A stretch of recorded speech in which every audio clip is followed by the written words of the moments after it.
Global Typhoon, Chairman TV. Weather update. Helping homeless people. Please subscribe.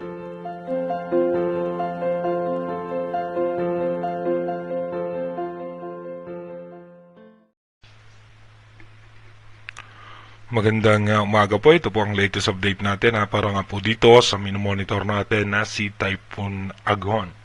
Si Typhoon Aghon nga, yung pinakasentro nito ay namataan dito nga po sa eastern section ng Cagayan at tinataglay nga po nito yung lakas ng 130 km per hour malapit sa gitna at may bugso po yan na abot ng 160 km per hour.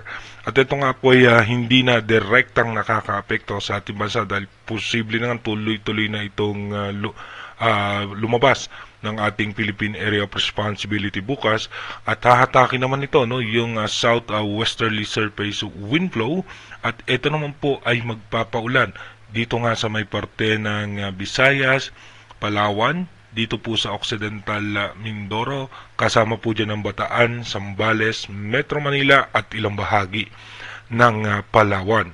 Kaya bayang pag-iingat sa ating mga kababayan dahil meron pa tayong mga posibilidad na low pressure area na mabubuo dito nga sa may parte ng Taiwan, dito po sa labas ng Philippine Area of Responsibility sa parte ng China na may tsansa na maging isang mahinang bagyo. Yan po yung i-monitor natin sa susunod na mga araw.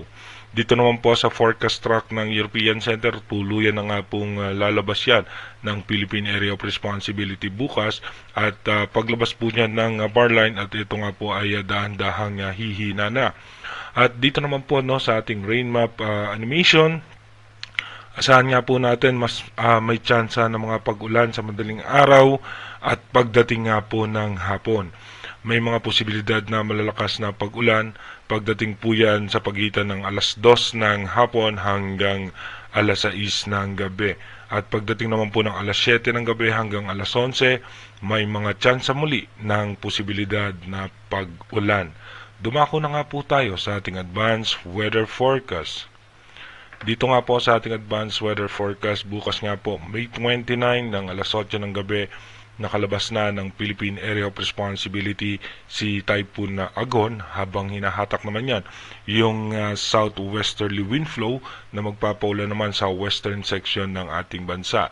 Pagdating naman po ng May 30, tuloy-tuloy nga po may mga tsansa ng pagulan sa western section ng ating bansa at pagdating naman po ng May 31, bahagyang hihina yung mga pagulan, kalat-kalat na pagulan na lamang yung ating mararanasan.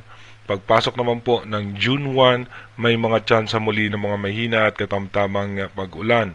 Pagdating naman po ng June 2, dito nga po asahan natin, may mga pag-ulan na tayo muling mararanasan dahil naman po yan sa may southwesterly wind flow. Pero pagdating po ng June 3, asahan natin may mga posibilidad na malalakas na pag-ulan sa extreme northern Luzon at western section ng Luzon, lalong-lalo na sa may parte ng Ilocos Region dahil naman po yan sa southwesterly wind flow at yung shear line na posibleng magdala ng pag-ulan. Pagdating naman po ng June 4, may mga posibilidad na malalakas na pag-ulan sa extreme northern Luzon at northern Luzon dahil nga meron tayong panibagong low pressure area. Dito nga po, excuse me po, dito po yan sa may eastern section ng Taiwan at habang magkakaroon din ng low pressure area dito nga sa may parte ng China na ito nga po yung babantayan natin may tsansang pumasok ng ating Philippine Area of Responsibility ayon po yan sa analysis ng European Center. Pagdating naman po ng June 6, ito na nga po yung low pressure area. At kung mapapansin natin mas malalakas na pag-ulan na yung ating mararanasan. Iba yung pag-ingat at paghahanda sa ating mga kababayan dahil posible na naman po tayo makaranas ng mga pagbaha at pagguho ng lupa. Pero again inuulit po natin, yung ating advanced weather forecast is possible scenario pa lamang po yan. Malaki pa rin po ang tsansa na magbago yan. Kaya manatili tayong tumutok sa ating advanced weather forecast para malaman po natin yung mga posibleng sama ng panahon na makakaapekto sa ating bansa. Mag-iingat po tayo palagi. God bless po sa ating lahat.